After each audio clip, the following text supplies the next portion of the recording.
Hey guys, welcome to back our YouTube channel. ඉතින් අද video එක තමයි කුවැට් වල තියෙන කුවැට් සිටි එකේ රවුමක් දාන එක. ඉතින් එනවා ඔයාලා මගෙත් එක්ක. ඉතින් අපි හිටි හැටිය තමයි මේ ගමන යන්න තීරණය කළේ.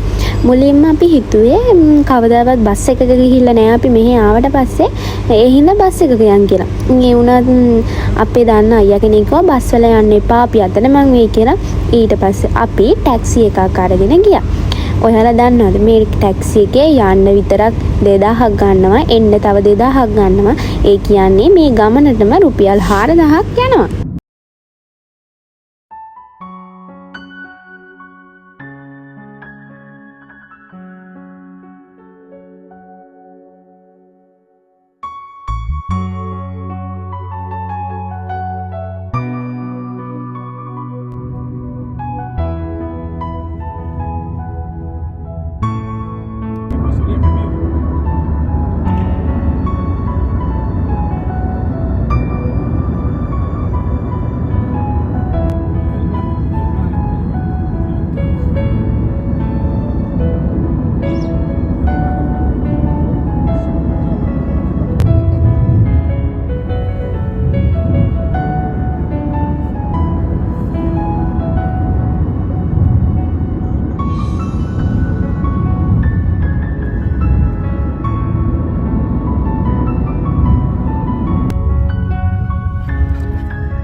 ඉතින් අපි දෙන්න මුලින්ම තීරණය කරේ බීච් එකට යන්න ඕනි කියලා. ඒ වුණාට අපි දෙන්න ඒ ආව වෙලාවෙත් 4ට 5ට විතර ඇති හවස. ඒ වුණාට පුදුම අවුවක් තමයි තිබ්බේ. ඒ හින්දා අපිට දැන් බීච් එකේ ඇවිදින්න බෑනේ. අවුව හින්දා අපි හිතුවා කුවැට් සිටි එකට ගිහිල්ලා ඒක පොඩ්ඩක් බලලා මේ රෑ වෙලා මේ කෑමත් මොන හරි අරගෙන මෙතෙන්න එමු කියලා. ඉතින් බලන්නකො කුවැට් වල මුහුද කොහොමද කියලා. ඇත්තටම මට නම් පේන්නේ මේක වැවක් වගේ තමයි.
අපි තීරණය කරගෙන ගියේ රැට මුහුද බලන්න ආව නම් හොඳයි කියලා. ඉතින් අපි රැට එනකොට මුහුදට වෙලා තියෙන දේ බලන්නකෝ. ඒක බලන්න අන්තිම වෙනකන් ඉන්න ඕන. හරිද? ඇත්තටම මෙහි රස්නේ දැන් සෙල්සියස් අංශක 50ක් විතර අතර තමයි යන්නේ. ඇත්තටම මට පැයක් විතර කිලෝමීටර් 2ක් විතර ඇවිදන් ඇවිල්ලා හරියටම කලන්තේ වගේ. ඉතින් අපි දෙන්න වතුර බෝතලයක් ගත්තා. වතුර බෝතලයක් අරගෙන අපි දෙන්න රවුමක් දැම්ම පොඩ්ඩක් කුවැට් සිටි එකට. ඇත්තටම කුවැට් සිටි එක කියලා අපිව Google Map එකෙන් වෙන කොහෙටද තමයි එක්කන් ගිහින් තියෙන්නේ. ඉතින් මැප් එක අපිට කියනවා තව විනාඩි 8ක් එහාට ගියා නම් ඇති, තව විනාඩි 3ක් මෙහාට ආවනම් ඇති. එහෙම කියලා අපි දෙන්න කුවැට් සිටි එකේ තමයි කැරකි ඉඳලා තියෙන්නේ. ඉතින් ඒත් කුවැට් සිටි එක එහෙම හිතපු තරම් ලස්සන දෙයක් නෙමෙයි. මොකද දන්නවද කුවැට් සිටි එක ලස්සන රැට තමයි. ඉතින් මම දැන් ඔයාලට පෙන්වන්න හදන්නේ මෙහි තියෙන ලස්සනම දේ. ඉතින් බලන්නකෝ ඉතින් චුට්ටක් නැවතිලා.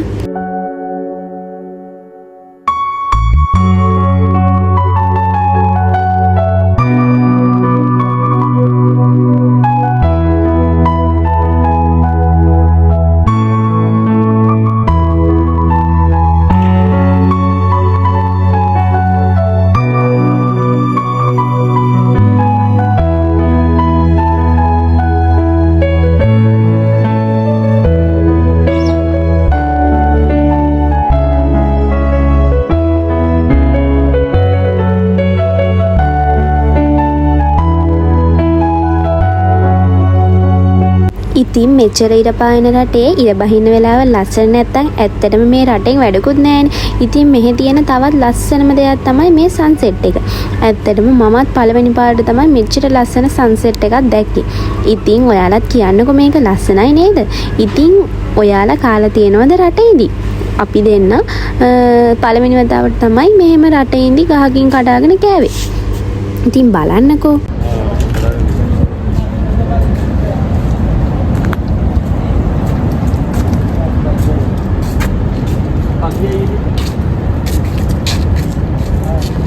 එතන ඇත්තටම ගස් දෙකක් තුනක් විතර තිබ්බා. එතන හිටපු අංකල් කෙනෙක් කිව්වා අපිට උස ගහක් පෙන්නලා ඒකෙන් කඩාගෙන කන්න කියලා. ඒ වුණාට එතන රතු පාට ගෙඩි තියෙන ගහක් තිබ්බා. අපි හිතුවේ ඒක තමයි රහ කියලා. ඇත්තටම ඒක ටිකක් පැහිලා. ඒක රහ නෑ. චුට්ටක් ලාවට තියෙන ගෙඩි තමයි රහ. මෙන්න මේ ගහේ තියෙන ගෙඩි තමයි රහ. ඇත්තටම ඒක ඔයාලා පොල් ගහක් කපනකොට පොල් ගහේ මැද තියෙන පොල් බොඩේ කියලා තියෙනව නේද? ඒක කාලා තියෙනවා. අන්න ඒකේ රහම තමයි ඉතින් මේකෙත් එන්නේ. එච්චර ලොකු පැණි රහක් නෑ ඉතින්. හැබැයි රසයි ඉතින් ඒක. ඉතින් අපි කැරිකිලා කුවට් සිටියකට ආවා. ඉතින් බලන්නකෝ ඔය කියන තරම් කුවට් සිටි එක ලස්සනයිද කියලා. ඔයාලත් කමෙන්ට් එකක් දාන්න. ඉතින් කොළඹද ලස්සන, කුවට් වල තියෙන කුවට් සිටියද ලස්සන කියලා ඔයාලා කමෙන්ට් එකක් දාන්න ඕනේ. හරිද?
ඇත්තටම මෙතන නම් ඇත්තටම මාඩම ලස්සනයි.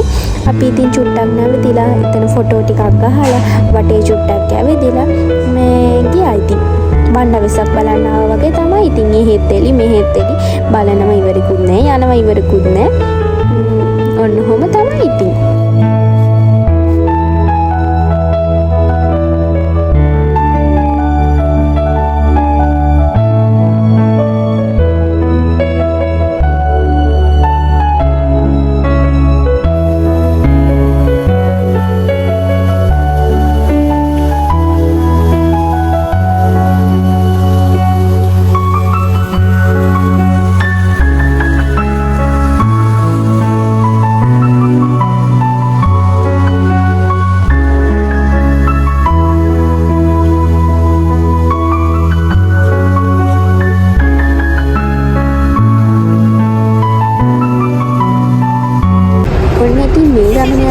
හැමතැනම හම්බුනේ යාළුවෝ සෙට් එකක් මට හම්බුනේ. බලන්න ගානේ මෙයාලගේ ලස්සන.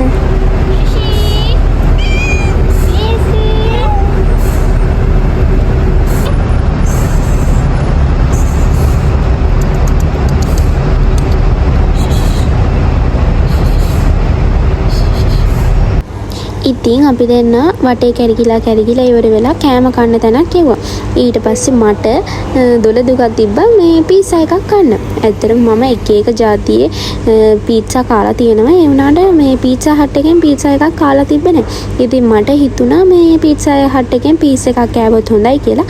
ඉතින් අපි දෙන්න පීසා හට් එකෙන් පීසා එකකුත් අරගෙන පෙප්සි එකකුත් අරගෙන ආවා. බලන්නකෝ ඉතින් මේක රහ කොහොමද කියලා. ඔය මගේ ජීවිතේට මං කූඹියක් දැක්කමයි මෙහි. මේකේ ඉන්නකො. මොකේද? හරිම විශාලයි. හැබැයි රස තවටයි. මොකදින්?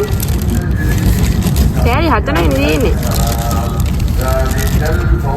ඉන්නේ හතර කපන්න දිවි. ඔයාට.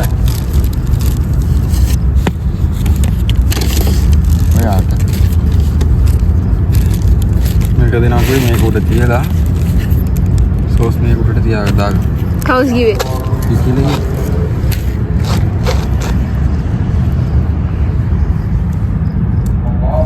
ආයේ හරයි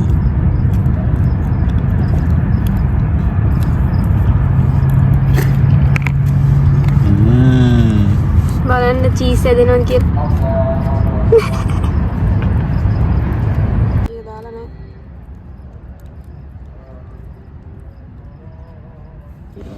ඇත්තට මේ පීසන රහ නෑ මම නම් දන්නේ ලංකාවෙත් රහ නැද්ද කියලා. ඇත්තට මේකෙන් නම් 10න් දෙකක්වත් මට දෙන්න බෑ. ඉතින් අන්තිමට අපි දෙන්න බීච් එකට ආවා. බීච් එකට ආවට පස්සේ වෙලා තියෙන දේ බලන්නකෝ. පට්ටම පට්ට කළුවරයි ඉතින්. මොකද දන්නවද වෙලා තියෙන්නේ? අපි එන වෙලාවේ මුහුද කිලෝමීටරයක් විතර පස්සට ගිහිල්ලා. කිසිම දෙයක් පේන්නෙත් නෑ. අපිට වතුර බලන්න විදියකුත් නෑ. වතුර පා ගන්න විදියකුත් නෑ. ඉතින් අපි දෙන්න එතන ඉඳලා වැඩක් නැති හින්දා ගෙදර යන්න තීරණය කරා. ඉතින් ඒ පීසා එක කාපු වෙලාවෙ ඉඳන් මගේ බඩටත් හරි නෑ. මගේ ඔළුවත් රිදෙනවා. ඇත්තටම ඒක නම් මහ ජරාවක්. මම නම් ආයි තීරණය කරා පීසා කන්නේ නෑ කියලා. ඉතින් අපි දෙන්න තීරණය කළා අද දවසේ ඉවර කරලා ඉවර වෙලා ආයෙත් ගෙදර යන්න ඕනේ කියලා. ඇත්තටම මේ අවුවේ නම් මෙහෙම ඇවිදින එක කිසිම තේරුමක් නෑ. මෙහි තියෙන මුහුදත් එච්චර ලස්සන නෑ ඇත්තටම කියනවා නම්. ලංකාවට ආදරය කරන අපිට කොහෙ ගියත් ඉතින් මොන රටක්වත් ලස්සන වෙන්නේ නෑ නේද ඉතින්. එහෙනම් අපේ කුවේත් සිටි ගමන මෙන්න මෙතනින් ඉවරයි. එහෙනම් අදට මම ගිහින් එන්න. අමතක නොකර subscribe කරන්න, like කරන්න, share කරන්න අමතක කරන්න එපා. bye bye.